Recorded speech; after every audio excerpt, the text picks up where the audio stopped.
Hello, everybody! Welcome to the season finale of Back to Back. I'm your host, Matt Watling, alongside my co-hosts, Noah Cowan and Luke Owens. We're here to talk to you about the world of baseball on and, of course, off the field. It's great to see you guys. How have you been since our 2-week little absence here? Weather is getting fantastic outside. It's baseball weather, basically. Yeah, it is. Finals are we wrapping live in up. Oswego, so we have to talk about the weather anytime you start a conversation. That was a great tweet, honestly. Great tweet. Great tweet. It's up to 3 likes now, so I mean, we're obviously, I'm going viral. 3's better than 0. We're putting Oswego on the map out here. Yep. No, for me, it's too hot at this point because my room is just, it is so See, hot. I It's hate ridiculous. people that complain when it's hot. Like, you complain when But it's cold, and then no, it gets see, I warm don't out, and mind you're the still cold, though. complaining. I'm Grinds fine my with the gears. cold. It Me grinds and Matt my are not on gears. the same page today, guys. No, we really Luke aren't. the Kid Owens on Twitter, everybody. Luke the Kid 3. Luke the Kid 3. I'm Yeah. terrible at So Twitter. let's So jump baseball. on. All right, this isn't baseball talk. This is a baseball show. Let's get to some baseball. We'll go right into the top of the first.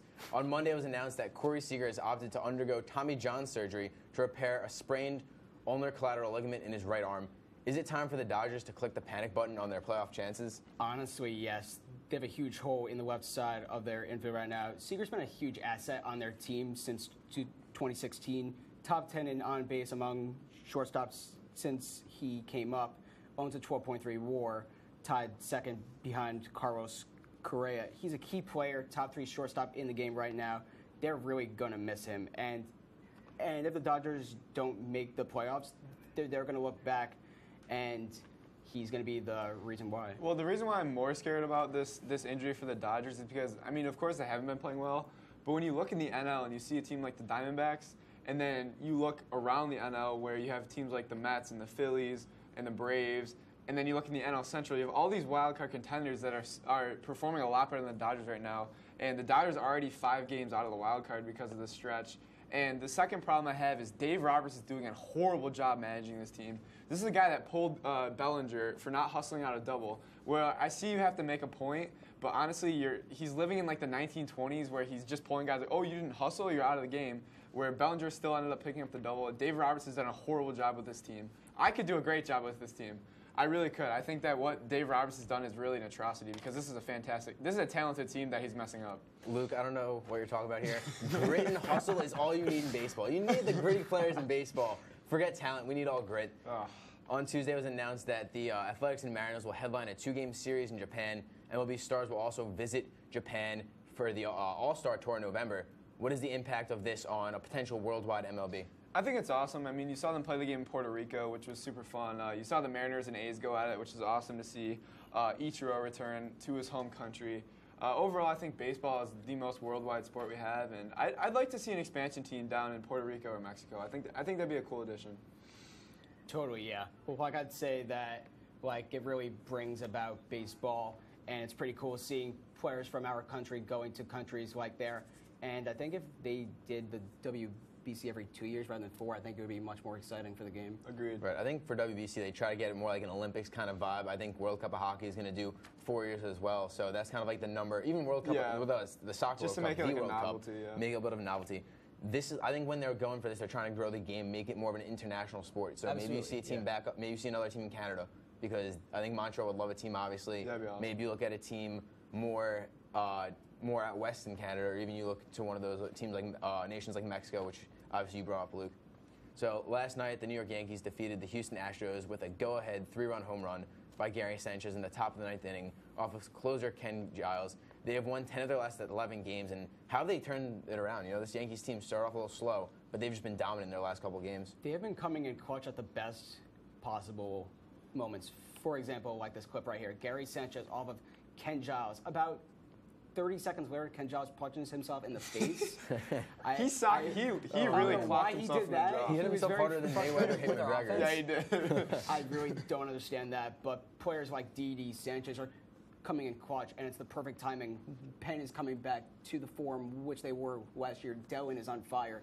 Dellin is dealing. Dellin is dealing. What Watling just said. Yeah, I think that where it's come with the Yankees is definitely in that middle of the line of production. But then you look at their bullpen. Has just been absolutely deadly. You saw last night, no runs given, even after Montgomery only pitched for 1 inning. Yankees are hot, and they're clearly the best team in baseball, and it's going to just keep on showing itself. Yeah, and the issue here, or not the issue, but one thing to throw out, Giancarlo Stanton is hitting .214 in the last 7 games. So you've still got a team that's waiting for their big guy to come up. I know, Luke, you were saying that he doesn't hit that well in April.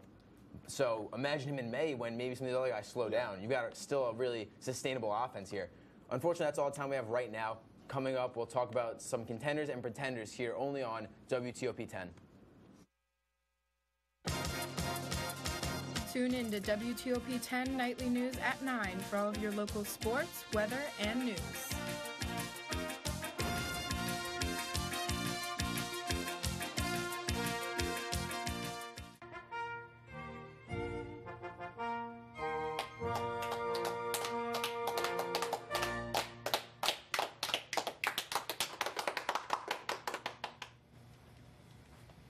An easy 10 out of 10 stars. Gotta love the classics, you know? We should make a show about this. Good idea. What are we gonna call it? We'll call it The Real Deal.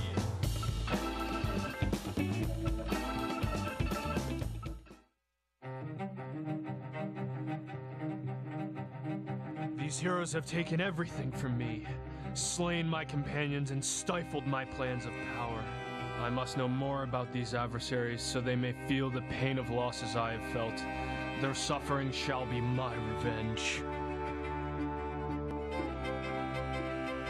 Okay, I can get him a potion. I'm here to fight for our freedom. So be it. All mine. I'm not gonna ask you again, Fletchling. Where is my lion? May our souls fight on, alongside one another once more.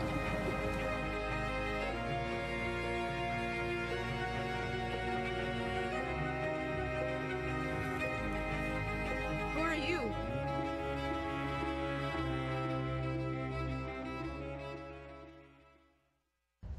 Hey there, I'm Al Roker, class of 76. Yes, way back in 76. Back when the Earth was cooling. You're watching WTOP.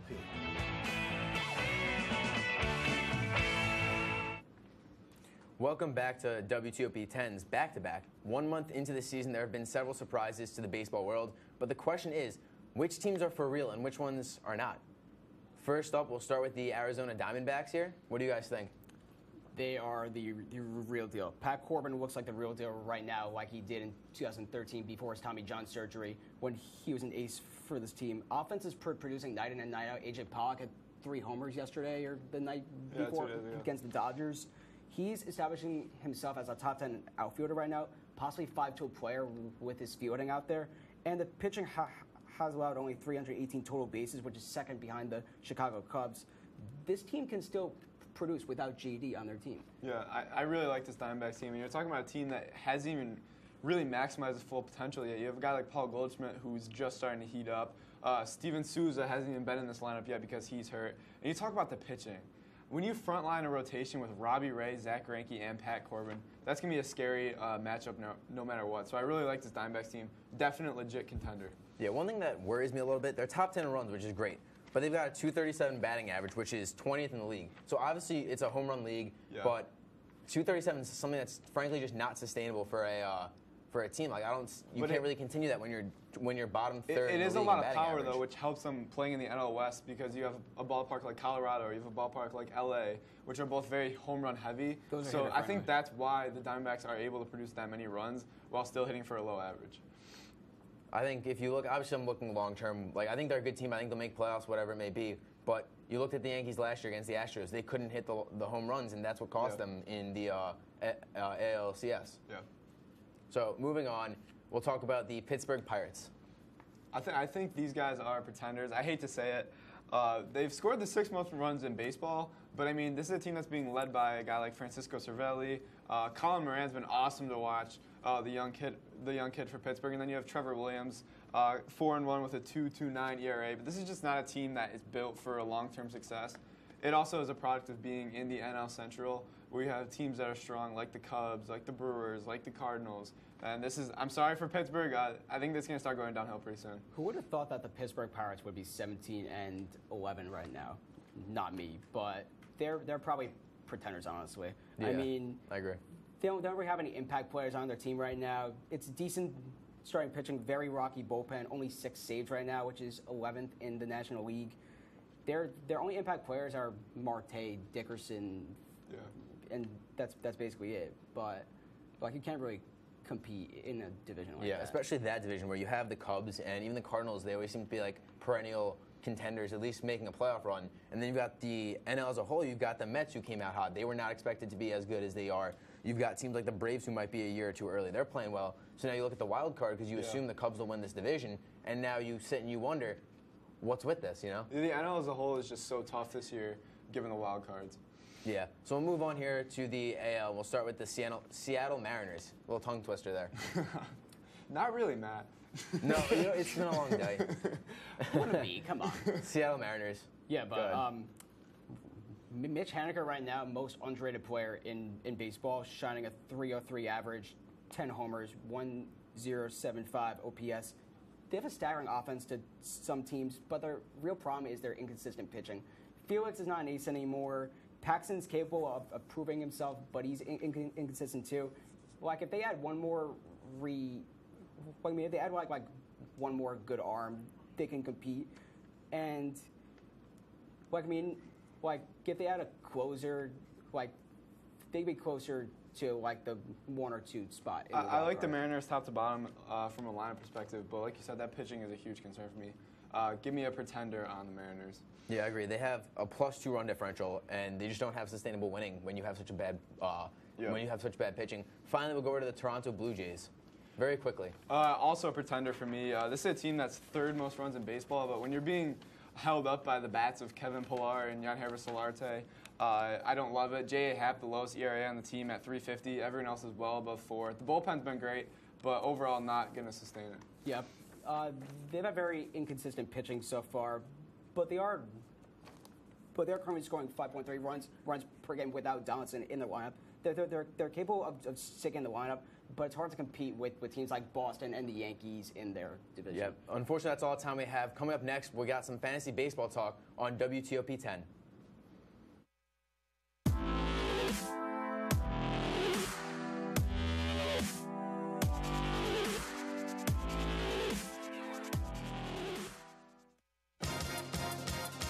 Tune in to WTOP 10 Nightly News at 9 for all of your local sports, weather, and news.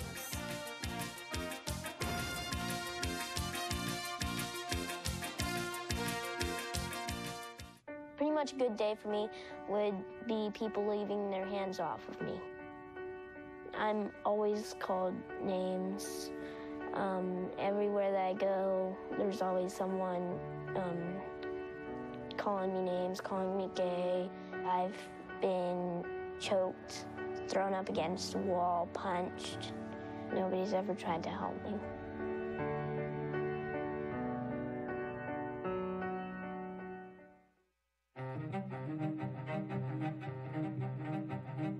These heroes have taken everything from me, slain my companions and stifled my plans of power. I must know more about these adversaries so they may feel the pain of losses I have felt. Their suffering shall be my revenge. Okay, I can get him a potion. I'm here to fight you, boy. Freedom. So be it. All mine. I'm not gonna ask you again, Fletchling. Where is my lion?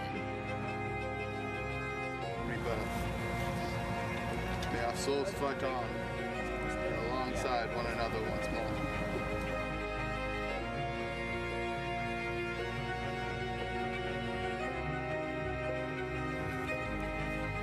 Who are you?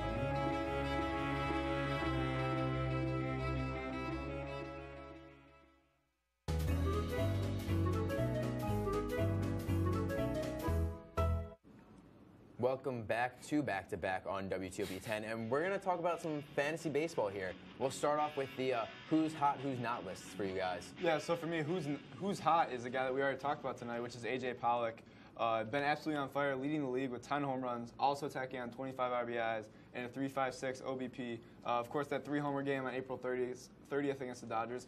This is a guy you want to pick up now rather than later, and he's a great insert into any fantasy lineup. Sneaky top 10 outfielder. Mine is Joey Votto of the Cincinnati Reds, player of the week recently, on-base percentage king in fantasy leagues, 360 average last week, hit 4 homers in 4 days.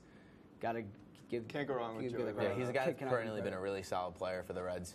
So Okay, so we'll go on to your who's not hot. Who's not for me is Trevor Story. He's been hit hard by the strikeout and out bug lately, a negative 36 runs created plus in the past 7 days, which is really off the charts. And this is a guy that still has 30-30 potential.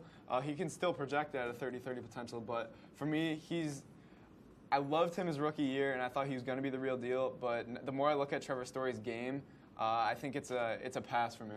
He seriously killed me on my team last year. Like, I had to drop it in like September when he was still cold. But mine is Matt Carpenter of the St. Louis Cardinals. 1 for his last 15, 222 on base. He's been on base only 10 times in his last 2 weeks. I'm sorry to my friend who has a man crush on him, but he's been struggling lately, unfortunately. No, I didn't know you were friends with yourself. No, dog you. I love a man with no batting gloves. Of course.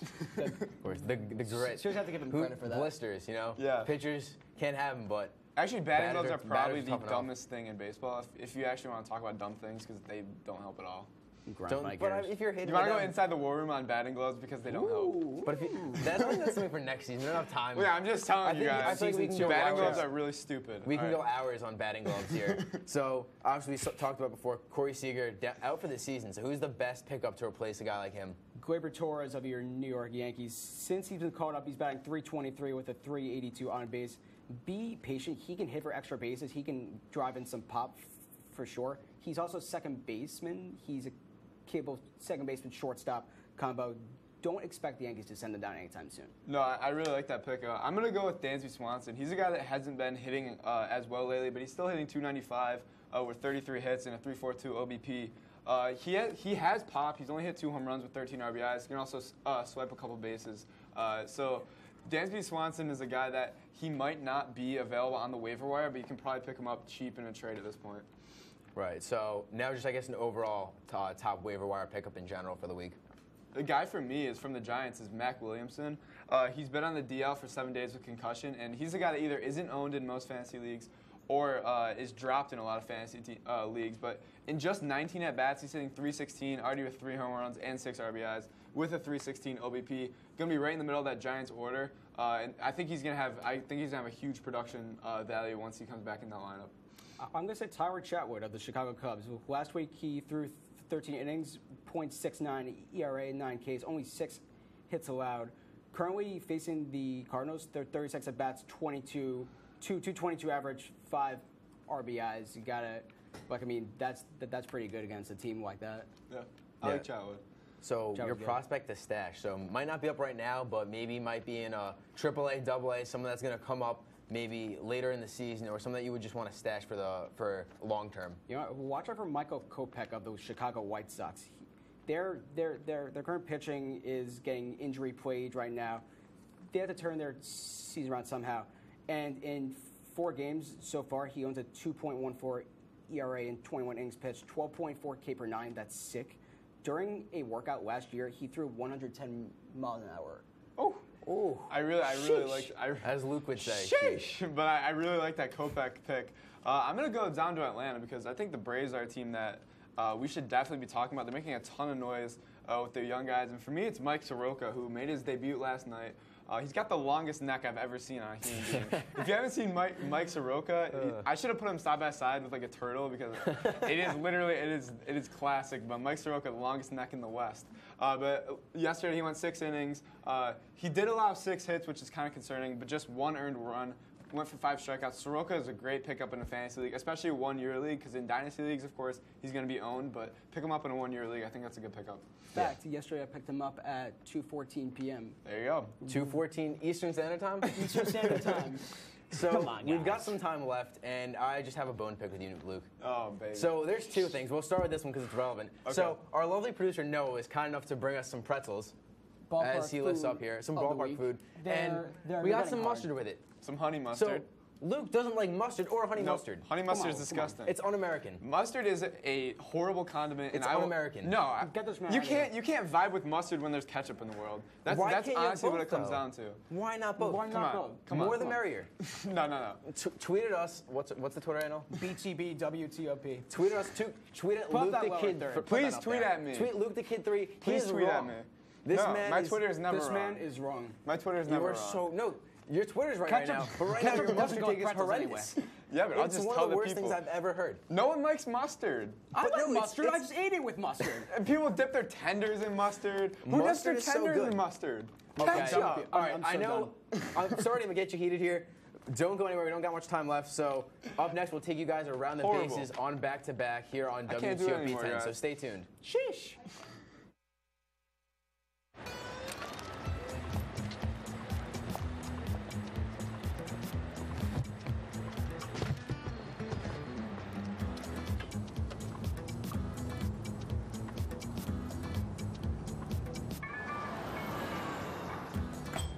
It's a short ride from your neighborhood to your naturehood.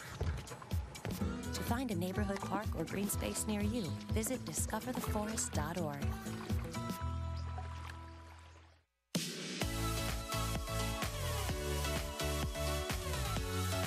What up, it's your man Flo Rida, and right now you got it locked to WTOP.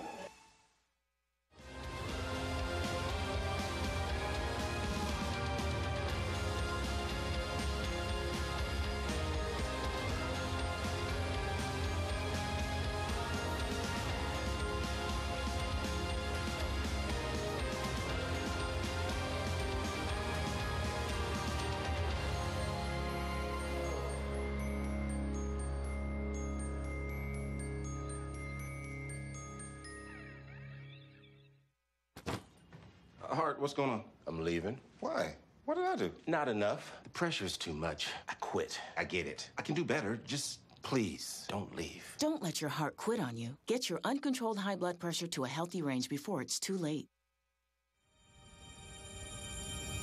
Looks like us and Oswego will get a... Details have been released on the Manhattan. Check 1, 2, check. Started? 10, 9, 8, 7, 6, 5, 4. Stay up to date with the news, events, weather, and sports. Tune in every Monday through Thursday at 9 p.m. only on WTOP 10.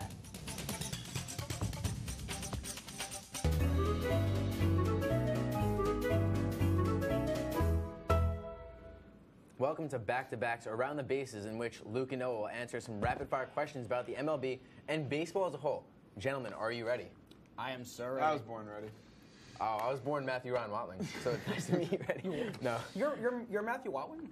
Yeah, believe it or not. Noah Cowan. Nice to meet you. Nice to meet you. Anyway, it was 27 years I'm gonna ago leave this up. when Ricky Henderson broke the stolen base title. Which star today has the best shot to break his record?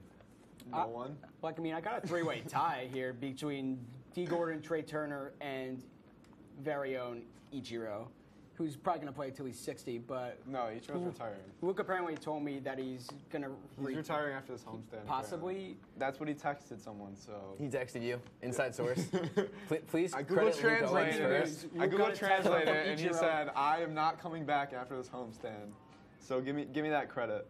But heard it here first. For Breaking me, news. For me, Heard it here first on back-to-back. For me, it's Billy Hamilton. I don't think he has a legit shot, but he does have 248 stolen bases through his first 5 seasons. So if he kept this pace for 20 seasons, he'd be at 1,250, and he would need just over 200 more. So I don't think it's going to happen because he doesn't get on base enough. It's a really tough record to break. Yep. So we've got Gleyber Torres and Ronald Acuna, excuse me, were both called up last month. Which player will have a bigger impact in the MLB 5 years from now?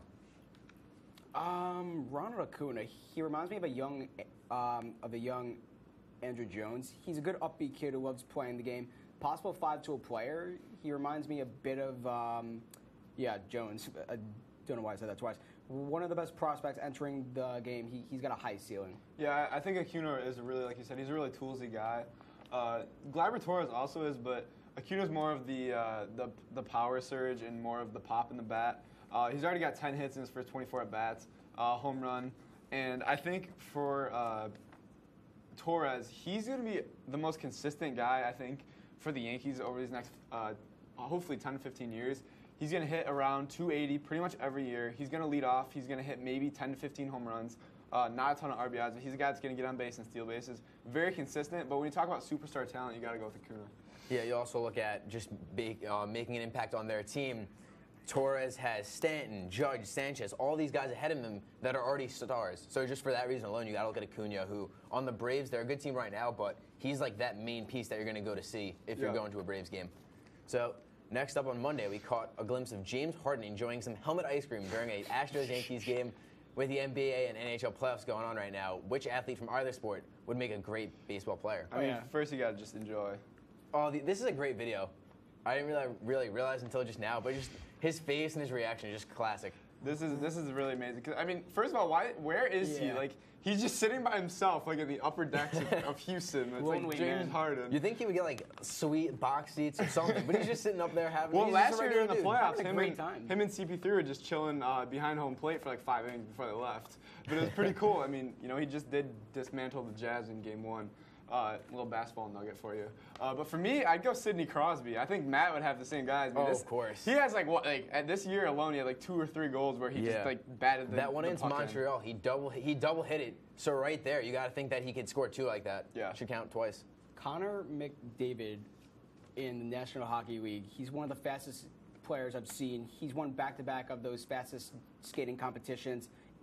If he could skate like that on ice, well, what he could do on the base path, probably. Let's turn that question over to our resident hockey analyst, Matt Watling. I think he started skating before he started walking. So I think speed-wise, I'd give him the edge on the ice. But if we could turn baseball into a winter sport, get some ice down, I think he'd be the best MLB player. Ooh, I like that. So we only got a minute left, and we'll end on a legend, Albert Pujols. He's approaching his 3,000th hit. When will he hit it? Who will he get it against? What's our little predictions here? Thursday, Baltimore, 5th inning home run off of Chris Tillman, dead center field. Oh, that's specific, man. You want me to be very basic? Specific. It's going to be Saturday, so 2 days later. I think he's going to be a little bit slow to get there. It'll be against the Mariners. I think it's a nice, clean single to left field for number 3,000 for Albert Pujols. He's been honestly one of the best I've ever seen in my lifetime. Hall of Famer, no doubt. I mean, easily. first ballot, yeah. First ballot. Yeah, so quickly, we can't really show the video, only have 30 seconds left. There's a video of this little leaguer hitting the home run. What's your home run shot going to be like? I'm sure you guys had a couple in your day. I got to get after this real quick. Get up. I'm sorry. Swing. Hit me in the head. Bat flap. See, I would never get a home run. Trucks, I don't have a home run. I like that's the little, all the time we have. Thank everyone for watching back to back. We'll see you next series or next season on WTOP 10.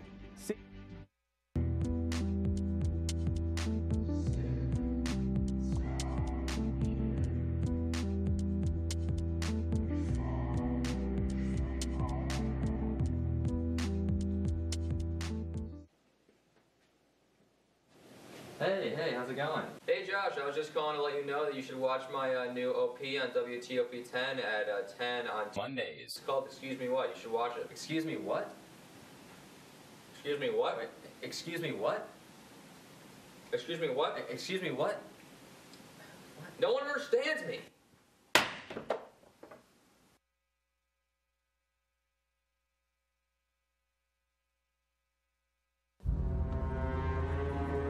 I'll leave. What's the public access schedule this week? Leave. We need help in the studio. What's the issue? I don't know where you have no anything whatsoever. Tie ropes down. Can you please And the rest is literally on fire. Fulton will begin rehabilitation. Residents of Oswego walk for cystic fibrosis.